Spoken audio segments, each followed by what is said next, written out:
दोस्तों, हज़रत मोहम्मद मुस्तफ़ा सल्लल्लाहु अलैहि वसल्लम ने आखिरी नमाज मगरिब की पढ़ाई। जुमेरात के दिन ईशा का वक्त जब आया, सहाबाए किराम आए और अर्ज करने लगे, ए अल्लाह के नबी, नमाज का वक्त हो चुका है।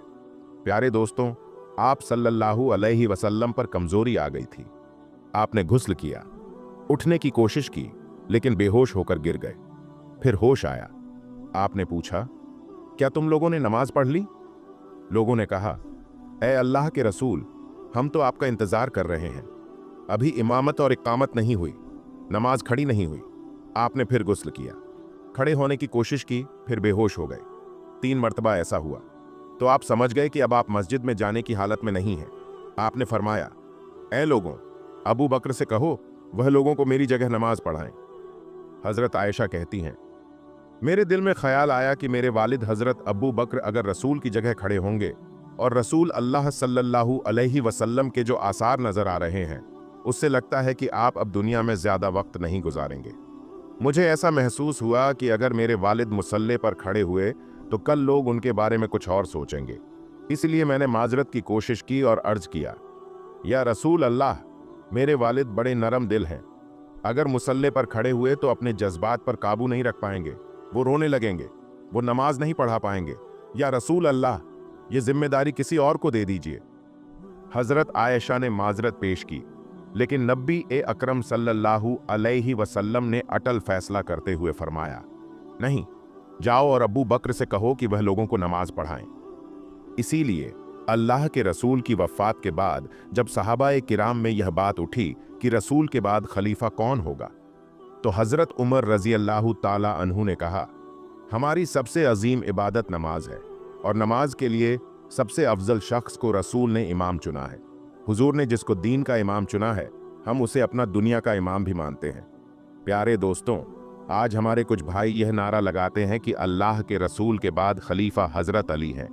बेशक अली का मुकाम अपनी जगह है, अली का मर्तबा अपनी जगह है, मगर रसूल करीम सल्लल्लाहु अलैहि वसल्लम के खलीफा हजरत अबू बकर सिद्दीक हैं। रसूल ने यह बात साफ तो नहीं कही, लेकिन इशारा जरूर दे दिया कि मेरे बाद अगर कोई खलीफा होगा तो वह अबू बकर सिद्दीक रजी अल्लाह ताला अन्हु होंगे। प्यारे दोस्तों, एक औरत अल्लाह के रसूल के पास आती है, विरासत का मसला पूछती है। नबी करीम मसले का हल बताते हैं। उसके बाद अल्लाह के रसूल सल्लल्लाहु अलैहि वसल्लम फरमाते हैं, ए खातून, कल या आइंदा कभी तुम यहाँ आओ और अगर मुझसे मुलाकात न हो, मेरा इंतकाल हो जाए, तो तुम अबू बकर के पास जाना, अपने मसले उनसे पूछना। नबी करीम सल्लल्लाहु अलैहि वसल्लम ने इशारा दे दिया कि मेरे बाद मुसलमानों की क़ियादत के लायक अगर कोई है तो वो अबू बकर सिद्दीक हैं। चुनांचे मगरिब के बाद जुमेरात को ईशा की नमाज हजरत अबू बकर सिद्दीक ने पढ़ाई। उसके बाद अल्लाह के रसूल की जिंदगी में 17 नमाजें हजरत अबू बकर ने पढ़ाई। इतवार का दिन आया, वफात से एक दिन पहले। अल्लाह के प्यारे नबी सल्लल्लाहु अलैहि वसल्लम ने अपने गुलामों को आज़ाद किया। आपके घर में 7 दीनार थे, वो सदका कर दिए। आपके पास जो हथियार थे, तलवारें वगैरह, वह मुसलमानों को दे दी।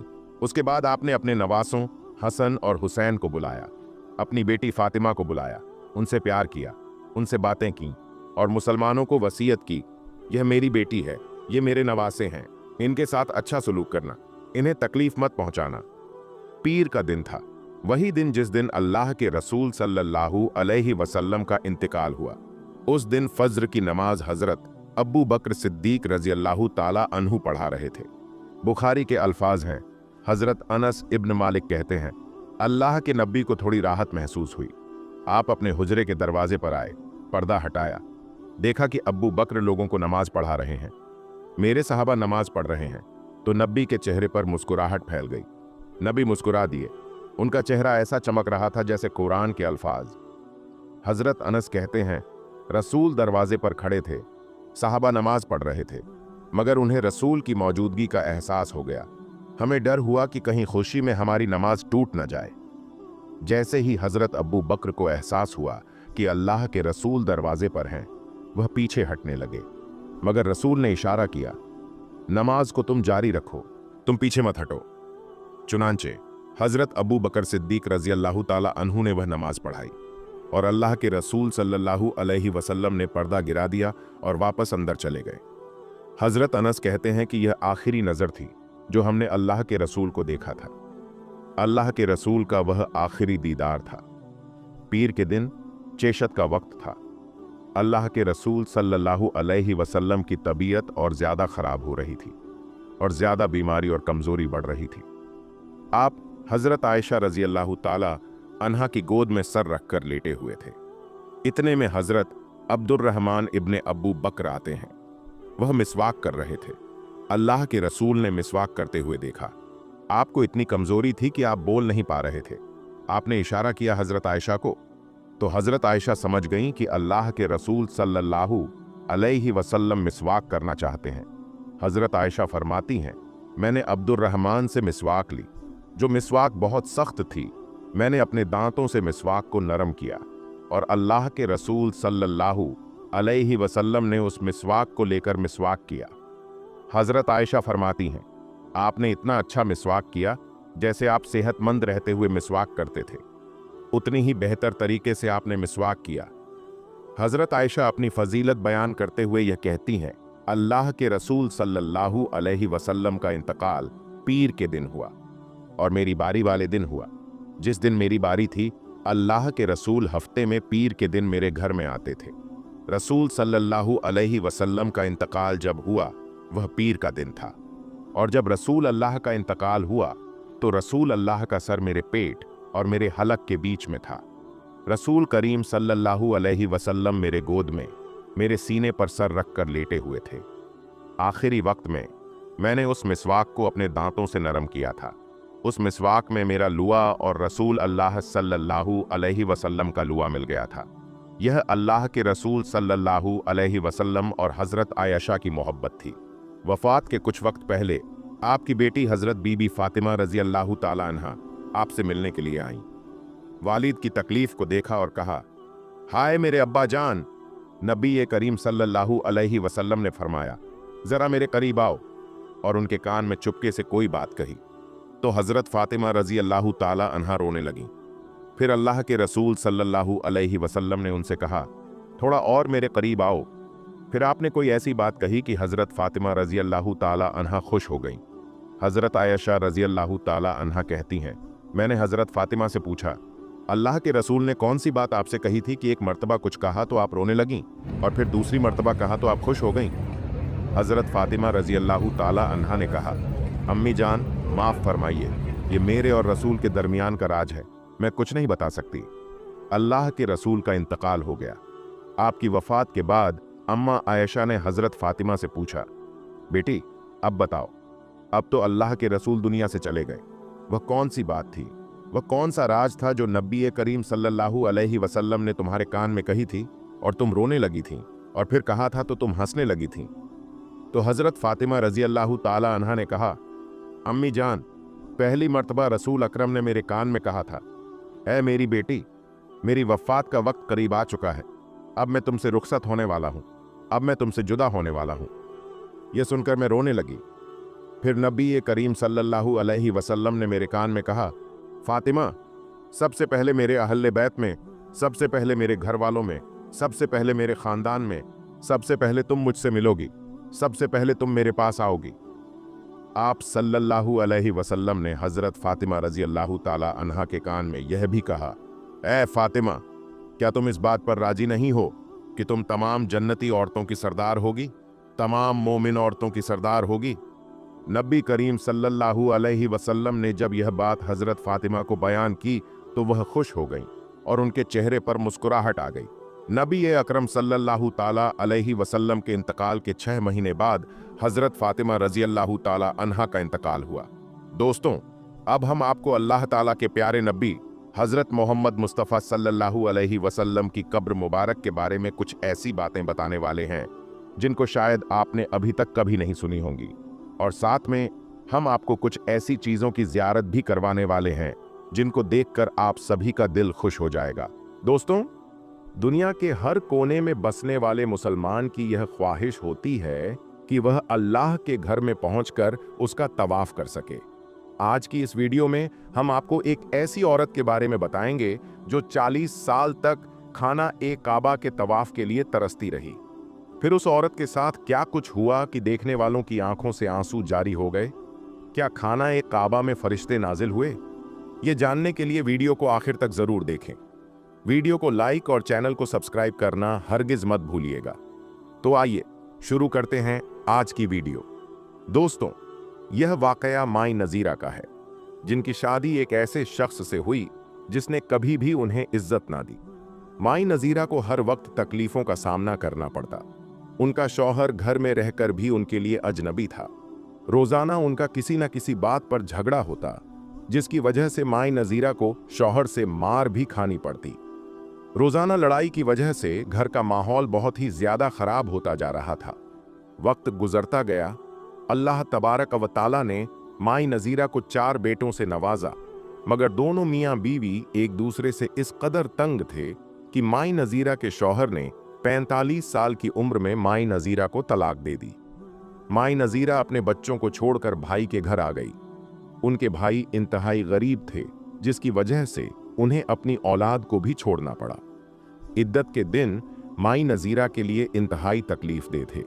वो हर वक्त खामोश और परेशान रहती, अपने बच्चों को याद करके रोती रहती थी। कुछ अरसे बाद माई नजीरा ने अल्लाह तबारक व तआला से लव लगाने का फैसला कर लिया। इसलिए उन्होंने कुरान मुकद्दस की तिलावत करना शुरू कर दी। वह हर वक्त हुजूर अकरम हजरत मोहम्मद सल्लल्लाहु अलैहि वसल्लम पढ़ा करती थी। रात के वक्त अल्लाह तबारक व तआला के सामने सजदा रेज होती कि बचपन से ही हज करने का बहुत ही ज्यादा शौक था। खाना ए काबा की मोहब्बत उनके दिल में कूट कूट कर भरी हुई थी। वह बचपन से ही अल्लाह तबारक व तआला से एक ही दुआ मांगा करती थी कि अल्लाह, तू मुझे अपने घर का दीदार अता कर, मुझे अपने मुकद्दस घर की जियारत करवा। मैं गरीब हूं, मगर तेरे नजदीक अमीर गरीब का कोई फर्क नहीं। तू चाहे तो गरीब को भी अपने घर बुला ले, और अगर ना चाहे तो अमीर को भी अपने घर का दीदार नसीब ना करे। दोस्तों, जब भी कोई औरत हज या उम्रा करने के बाद घर वापस आती तो दुआ करवाने के लिए माई नजीरा उनके पास पहुंच जाया करती थी। माई नजीरा उनसे कहती कि मेरे लिए दुआ करें, मुझे अपने घर का दीदार अता करें, मुझे भी इस मुकद्दस घर का तवाफ करवाएं। माई नजीरा के भतीजे उनकी बात सुनकर उनका मजाक उड़ाते और तरह तरह की बातें भी करते। उनसे कहते कि अल्लाह के घर में जाने के लिए पैसों की जरूरत होती है, ना कि दुआओं की। खाला, तुम्हारी हालत तो यह है कि खाना खाने के लिए तुम्हारे पास पैसे नहीं और तुम हज करने की बातें कर रही हो। महंगाई ने पहले ही गरीबों की कमर तोड़कर रख दी है। हज करना आसान नहीं, और हज पर जाने के लिए साथ में किसी महरम का होना बहुत ही ज्यादा जरूरी होता है, और उसका खर्चा अलग से होगा। माई नजीरा को लोगों की बातों की कोई परवाह नहीं थी। वो रोज अल्लाह तबारक व तआला से रो रो कर दुआएं किया करती थी कि या अल्लाह, अब तो लोग मेरा मजाक भी उड़ाने लगे हैं। तू उन्हें दिखा क्यों नहीं देता कि तेरे घर में आने के लिए पैसों की जरूरत नहीं होती। इद्दत खत्म होने के बाद एक दिन माई नजीरा की सहेली उनके पास आई। उनकी सहेली का सऊदी अरब में काम किया करता था। माई नजीरा की सहेली के साथ में एक तस्वीर थी। उसने माई नजीरा से कहा कि मदीना में एक बूढ़ा शख्स रहता है, जिसकी बीवी को गुजरे हुए 1 साल हो चुका है। वह किसी औरत से निकाह करना चाहता है। सहेली की बात सुनकर गुस्से से कहा कि वह बूढ़ा आदमी है, मैं किस तरह उससे शादी कर सकती हूं। उसकी उम्र 70 के करीब है, जबकि मेरी उम्र सिर्फ 45 साल है। मेरे बच्चे, रिश्तेदार और मेरे भाई बहन क्या कहेंगे।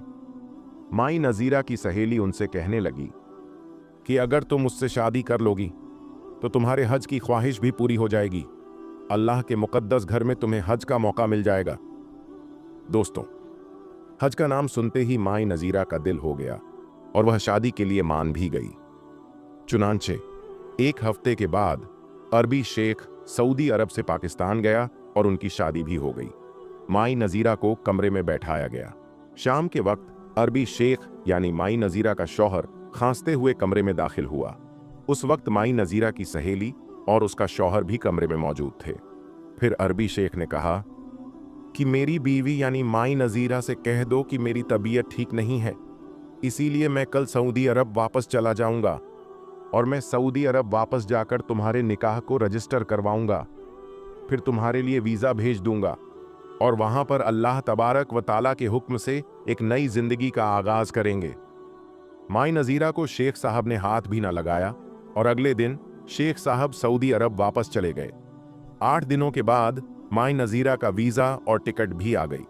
अगले 1 हफ्ते के बाद माई नज़ीरा सऊदी अरब पहुंच गई। माई नज़ीरा को एयरपोर्ट से लेने के लिए शेख साहब का बेटा पहले से ही मौजूद था। वो माई नज़ीरा को अरबी शेख के बहुत बड़े घर में ले गया। मदीने में शेख साहब का एक बहुत बड़ा घर था। उस घर में माई नज़ीरा का इस्तकबाल किया गया, जिसमें बहुत से लोग मौजूद थे। हर कोई माई नज़ीरा को मरहबा मरहबा कह रहा था। माई नज़ीरा ने शेख साहब के बेटे से पूछा कि तुम्हारे वालिद कहाँ हैं? शेख साहब के बेटे को थोड़ी बहुत उर्दू आती थी, इसीलिए वह माई नज़ीरा की बात समझ गया और टूटी फूटी उर्दू ज़बान में कहने लगा कि मेरे वालिद ने पाकिस्तान से वापस आने के बाद अपना निकाह रजिस्टर करवाया। दोस्तों, आज की इस वीडियो में बस इतना ही। हम मिलेंगे आपको अगली वीडियो में, तब तक के लिए अल्लाह हाफिज।